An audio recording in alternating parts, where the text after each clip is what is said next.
आपले उपमुख्यमंत्री राज्याचे मुंबईमध्ये एवढी फाईट चालू असताना ते कोल्हापूर जिल्ह्यात का येतात?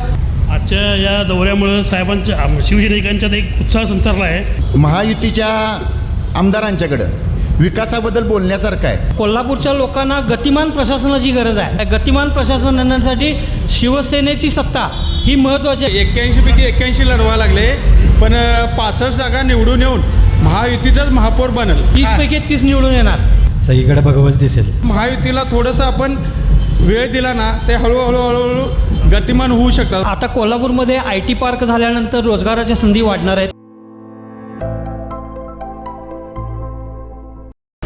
कोल्हापूर महानगरपालिकेच्या निवडणुकीच्या निमित्ताने राज्यातील अनेक नामवंत नेते, वेगवेगळ्या पक्षाचे नेते, महायुतीचे असतील, महाविकास आघाडीचे नेते असतील, हे जिल्ह्यामध्ये शहरामध्ये बरेच ठिकाणी विविध ठिकाणी सभा घेताना दिसते. आज या निमित्ताने आज राज्याचे उपमुख्यमंत्री आणि शिवसेनेचे नेते नामदार एकनाथ शिंदे यांचा आज कोल्हापूर दौरा असून या ठिकाणी मोठ्या प्रमाणात पोलीस बंदोबस्त आणि कार्यकर्ते जमण्यास सुरुवात झाली आहे. आज आपण पाहता की कावळा नकामी ताराबाई महाराणी ताराणी पुतळा चौकातून ह्या रॅलीला सुरुवात होणार आहे.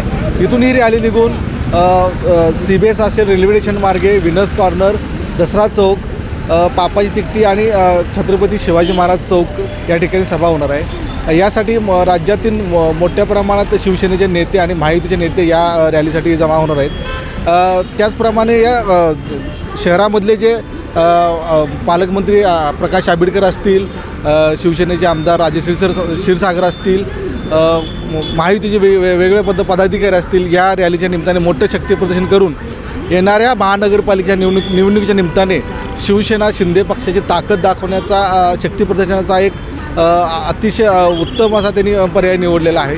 आणि याच्यातून येणाऱ्या मतदारांना आपल्या विविध योजनेतून कशा बुरळ घालले कशा पद्धतीने त्यांना आपलेसं करण्यात यशस्वी होतात आणि यातून या महानगरपालिकेच्या निवडणुकीच्या निमित्ताने कशा पद्धतीने महानगरपालिकेवर वर्चस्व सिद्ध करण्यासाठी कंबर कसलेली दिसते, ही शिवसेनेच्या पक्षाकडून हे पाहणं औत्सुक्य ठरणार आहे. आज उपमुख्यमंत्री नामदार एकनाथ शिंदे यांचा जो कोल्हापूर दौरा आहे, या दौऱ्यासाठी कोल्हापूर शहरासह आणि जिल्ह्यातील अनेक शिवसैनिक मोठ्या उत्साहानं या ठिकाणी त्यांचे स्वागत करण्यासाठी थांबलेले आहे.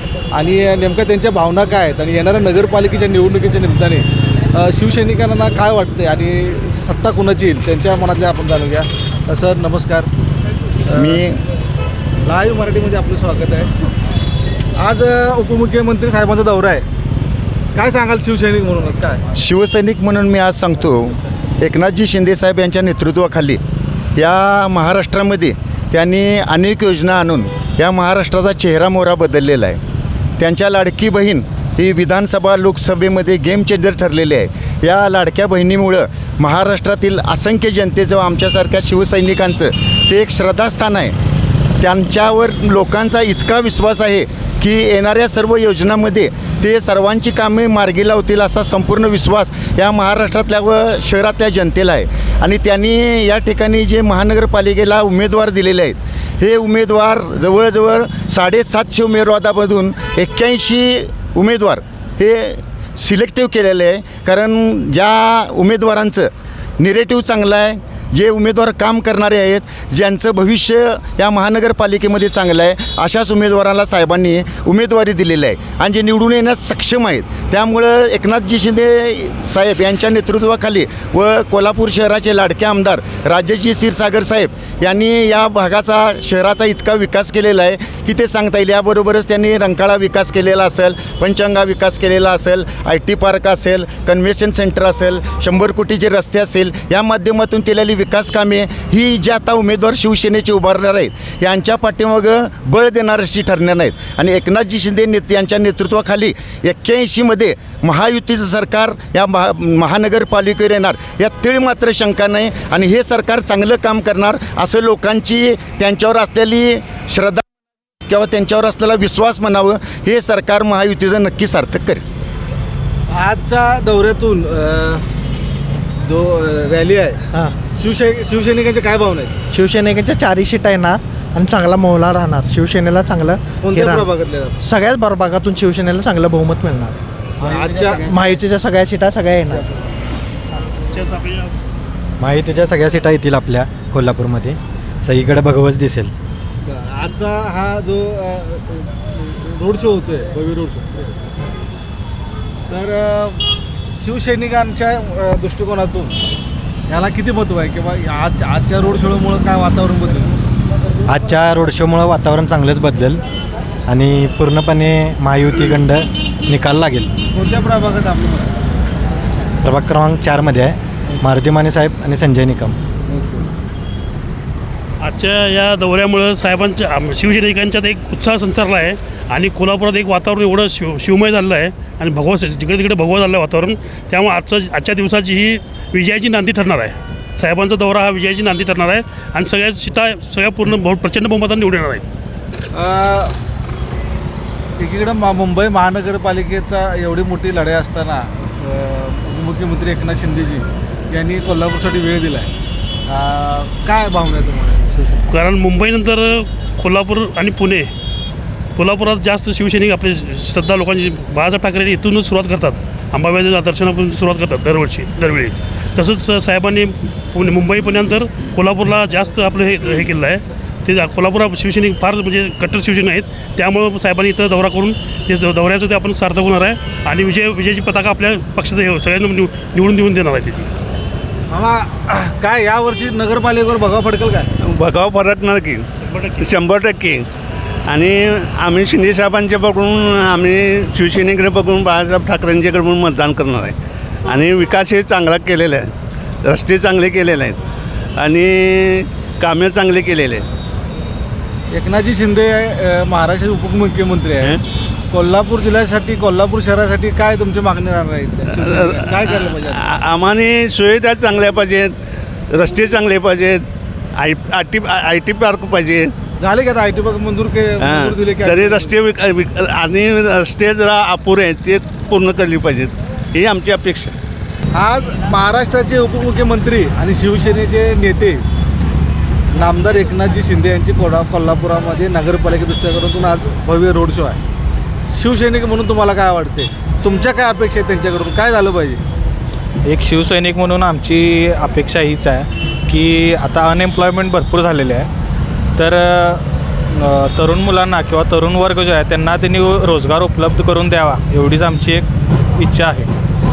आता 5 वर्ष झाले राज्यात महायुती सरकार आहे, म्हणजे आपले शिंदेसाहेब आहेत. कोल्हापुरामध्ये 10 आमदार आहेत युतीचे, हां पालकमंत्री शिवसेनेचे, हां नियोजन मंडळाचे अध्यक्ष शिवसेनेचे राजेश सरकार. असं असताना सुद्धा मग कोल्हापूर जिल्ह्यामध्ये रोजगाराचा काय झालं नाही या दिवसात? नाही, त्याच्याबद्दल काम चालूच आहे त्यांचं. बऱ्यापैकी कोल्हापूरचं जे विकास कामं आहेत ती बऱ्यापैकी त्यांनी केली आहेत. ह्यात त्यांनी जरा जातीने लक्ष घालावं एवढीच आमची इच्छा आहे. आज हे जे कारण आहे शिंदे साहेबांच्याकडे मानणार का? 100% मानणार आणि आम्हाला खात्री आहे ते आम्हाला दाद देतील या विषयाबद्दल. युवकांना आणखी काय हवं आहे या आता एकीकडं युवक कोल्हापुरातला ग्रामीण असेल, शहरातला असेल, नोकरीसाठी मुंबई पुण्याकडे जातो आहे. आपल्या आता शहरामध्ये IT पार्क मंजूर झाले. IT पार्कच्या अनुषंगाने कोणकोणते उद्योगधंदे तुम्हाला निर्माण केले पाहिजे सरकार? बरेचशीच आपली कोल्हापूरची मुलं किंवा मुली नोकरीसाठी बाहेर जातात कारण IT सेक्टर इथं नसल्यामुळं. त्याच्यामुळं IT पार्क इथं व्हावं आणि IT पार्क झाल्यावर इथं मोठमोठे प्रोजेक्ट्स यावे जेणेकरून इथल्या मुलांना बाहेर जायला नको. ते कोल्हापुरातली मुलं इथल्या इथंच राहिली पाहिजे जेणेकरून इथलं आपलं हे वाढेल, कोल्हापूर जिल्ह्याचं हे होईल, म्हणजे काय म्हणतात त्याला. काय ठरवलं मग युवक वर्गाने काय ठरवलं यावेळेस नगरपालिकेत? काय महायुती बदल घडणार? 100%. कौल सगळा महायुतीकडूनच असणार आहे या वर्षीचा. साहेब महायुतीकडून कौल आहे. आम्ही महायुतीलाच प्राधान्य देणार. आम्ही महायुतीला प्राधान्य देणार. बोला दादा, कुठं आलाय? माझं गाव पन्हाळा. का कशासाठी आले? एकनाथ शिंदे साहेब. मी एकनाथ शिंदेचा व्हिडिओ करतोय मी आणि एकनाथ शिंदे साहेबांचा व्हिडिओ करावा असं वाटलं म्हणून व्हिडिओ करायला आलो. म्हणजे फॅन आहे? होय. कोल्हापुरात IT पार्क झालं आता होणारच आहे ते काय आय टी पार्क. त्याच्यामुळं बरीचशी लोकं पुण्या मुंबईला किंवा बेंगलोरला जाण्याची सर्व्हिस लोक इकडे येतील आणि इथं रोजगार वाढेल आणि इथं दळणवळण वाढेल. सगळंच म्हणजे कोल्हापूरची एकदम प्रगती होईल. फक्त हद्दवाढ एवढी झाली पाहिजे जेणेकरून कोल्हापूरची प्रगती ही फार मोठ्या प्रमाणात होईल. महायुतीच्या जाहीरनाम्यात हद्दवाढीचा काय मुद्दाच घेतला नाही, विरोधक टीका करतात. ज्यावेळी ही निवडणूक पूर्ण होईल तिथून पुढं खूप कमी दिवसामध्ये हा निर्णय घेतला जाईल असं आपले नियोजन आयोगाचे अध्यक्ष राजेश क्षीरसागर साहेबांनी आधीच जाहीर केलेलं आहे. त्यामुळे ह्या निर्णयाची अपेक्षा कोल्हापूरकरांना पण आहे आणि पूर्ण राज्याला आहे आणि ती अपेक्षा लवकरात लवकर नक्की पूर्ण होईल याची आम्हाला खात्री आहे. हद्दवाढ झाल्यावरती विकासाला चालना मिळेल काय? नक्कीच होणार आहे. कशा पद्धतीने मिळेल काय वाटतं तुम्हाला? आता कोल्हापूरमध्ये आय टी पार्क झाल्यानंतर रोजगाराच्या संधी वाढणार आहेत. त्याचबरोबर नियोजन आयोगाचे अध्यक्ष आपले राजेश क्षीरसागर साहेब असल्यामुळं त्यांनी कोल्हापूरचं नियोजन पण गेली पुढची 50 वर्ष गृहीत धरून केलेलं आहे आणि त्या नियोजनाचा फायदा आपल्या कोल्हापूरकरांना नक्की होणार आहे. त्यामुळं आजही तुम्ही जर बघाल तर आता सगळं कोल्हापूर सगळं शिवमय झालेलं आहे आणि कोल्हापूरला सगळ्यात महत्त्वाची गरज काय, गेली 10 वर्ष कोणाची सत्ता नाही आहे. कोल्हापूरच्या लोकांना गतिमान प्रशासनाची गरज आहे. आज तुम्ही जर बघितला गेल्यावेळी पण एकनाथ शिंदे साहेबांचा दौरा झाला होता, आजही दौरा होतो आहे. तर कोल्हापूरमध्ये किती शिस्त लागलेली आहे, किती प्रशासन कामाला लागलेलं आहे. गतिमान प्रशासन आणण्यासाठी शिवसेनेची सत्ता ही महत्त्वाची आहे. हे जनतेला पण पटलं आहे आणि हे आपल्या एकनाथ शिंदे साहेबांनी दाखवून दिलं आज कोल्हापूरला. 100 कोटीच्या रस्त्यावरून विरोधी पक्ष सातत्यानं माहितीवर टीका करते की रस्ते कुठे आहेत. 100 कोटीचे रस्ते जे मंजूर केलेले आहेत त्यातले काही रस्त्यांचं काम झालेलं आहे, काही रस्त्यांच्यामध्ये तांत्रिक अडचणीमुळे त्या प्रोसिजरमध्ये आहेत. होतील ते पण रस्ते, हे नक्की चांगले होणार आणि होतील ह्याचा विश्वास आहे जनतेला. त्यामुळं शिवसेनेची सत्ता या महानगरपालिकेवर नक्की ठरलेली आहे. 100 कोटीच्या रस्त्याच्या संदर्भात सांगतो साहेबांनी 100 कोटीचे रस्ते हे मंजूर केले, याचा त्यांनी पुरावा दाखवलेला आहे. 2023ला झाले, अजून 2 वर्ष झाले काय रस्त्याचं? आता ते प्लॅन तर विरोधक टीका करते माहितीवर. 2 विरोध वर्ष झाले यांच्याकडे सत्ता आहे, राज्यात सरकार 100 कोटी निधी आणला, का खर्च केला नाही म्हणतो. महायुतीच्या आमदारांच्याकडं विकासाबद्दल बोलण्यासारखं आहे, पण विरोधकांच्याकडं विकासाबद्दल बोलण्यासारखं काहीच नसल्यामुळं काही तर आक्षेप घेऊन त्यांचा अपप्रचार करायचा. रस्त्यांची अवस्था इथल्या पर्यटकांच्या, इथल्या लोकांच्याकडून सातत्यानं बोललं जातं की रस्ते खराब आहे, प्रशासनाच्या काळात रस्त्याची वाट लागली. आता या ठिकाणी 22 याबद्दल आयोग राज्य नियोजन मंडळाचे अध्यक्ष राजेश क्षीरसागर साहेबांनी सुद्धा महानगरपालिकेच्या 2 वेळा बैठक घेतली. आंबेडकर साहेब होते अभियंत्याचे, तरी सुद्धा काय फरक पडला काय? या ठिकाणी मी तुम्हाला सांगतो, शहराच्या 12 ठिकाणी कामं चालू झालेले आहेत. बघा तुम्ही, आपण जाऊन बघताय. आणि इतर 4 ठिकाणी देखील कामं होतील. 22 कोटी रुपयाची सुरुवातीची कामं 100 कोटीपैकी आता चालू आहेत. इतर देखील आज कोल्हापूर जिल्ह्याचे आंबेडकर साहेब हे पालकमंत्री झाल्यामुळं व शहराचे आमदार राजेश क्षीरसागर हे कार्यरत असल्यामुळं मी आपणास हमी देतो की 100 कोटीचे संपूर्ण रस्ते हे आपल्याला नक्की बघायला मिळतील आणि ते कॉन्क्रिटीकरणमध्ये बघायला मिळतील, एवढं मी तुम्हाला नक्की सांगतो. काय ठरवलं शिवसैनिकांनी? दुसरं एक कारण काय, त्याचं कारण काय झालं दुसरं की बाबा इथं प्रशासनावर फक्त हे आहे, नगरसेवक नाही आहेत. नगरसेवक नसल्यामुळं प्रशासन असल्यामुळं प्रशासनावरती राज्य सरकारचं नियंत्रण हे झालेलं आहे. त्यामुळं साहेबांनी जे आता मध्ये जे आंबेडकर साहेबांनी जे क्षीरसागर साहेबांनी त्यांना खडेबोल सुनावले, त्यानंतर कामाला गती आली आहे आणि त्यानंतर काम हे जोरात चालू आहे. त्याच्या आधी 2 वर्ष काय गती आली नाही? आता निवडणुका डोळ्यासमोर गती आली असं म्हणतात की नाही, नगरसेवक नव्हते, आता निवडणुका लागतील, नगरसेवक होतील, आता कामं व्यवस्थित होतील. 2023, 24, 25 वर्ष 2 वर्ष गेले. विरोधक ते म्हणताय की आता इलेक्शन आल्यावर यांच्या बैठक्या अधिकारी साहेब याच्या आधी पण साहेबांनी कन्व्हेन्शन सेंटरला पैसे मंजूर केले होते. सगळ्या सेंटर वरून येताना प्रोसिजर असते, वरून येताना पैसे येताना एकदम ताबडतोब येत नाहीत. त्याची काहीतरी प्रक्रिया आहे, त्या प्रक्रियेतून जायला लागते. वरून शासनाने पैसे येणार, त्यानंतर त्याची वर्क ऑर्डर निघणार, वर्क ऑर्डर नंतर काही कामाला सुरुवात होणार. तर त्यावेळी जर आता हे प्रशासक आहेत, इथं प्रशासक असल्यामुळे काय होतं, नगरसेवक नसल्यामुळे त्यांचं लक्ष जात नाही. प्रशासक कुठं लक्ष देणार आहे, प्रशासकांचं लक्ष कुठं जाणार. नगरसेवक असले की तो त्या भागातलं हे आपलं काय ठरवलं शिवसैनिकांनी? आता काय ठरवलं? शिवसैनिकांनी कोल्हापूर महानगरपालिका आपला झेंडा फडकवायचा नक्की ठरवलेला आहे. 30 सीटा आहेत शिवसैनिकांच्या, 30 पैकी 30 निवडून येणार. 100% 30 पैकी 30 निवडून येणार नक्की. महापौर शिवसेनेचाच होणार. 81 पैकी 65 जागा महायुती लढवा लागले. त्या 65पैकी 65 जागा येणार आणि महायुतीचाच महापौर होणार. 81 पैकी 81 लढवते महायुती. 81पेक्षा 65 जागा.